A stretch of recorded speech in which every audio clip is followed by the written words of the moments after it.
حضرت انس رضی اللہ تعالیٰ عنہ سے روایت ہے کہ ایک یہودی لڑکا رسول اللہ صلی اللہ علیہ وسلم کی خدمت کیا کرتا تھا، وہ مریض ہو گیا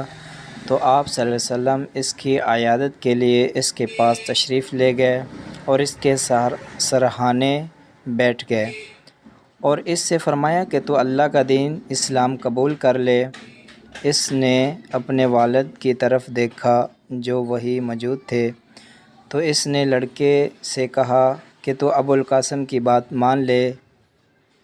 اس لڑکے نے اسلام قبول کر لیا اور رسول اللہ صلی اللہ علیہ وسلم بہر تشریف لائے اور فرمایا کہ حمد اس اللہ کی جس نے اس لڑکے کو جہنم سے نکال لیا۔ اگر دوستو میری یہ ویڈیو آپ کو پسند آئی تو اس ویڈیو کو لائک کریں، شیئر کریں اور چینل کو ضرور سبسکرائب کریں۔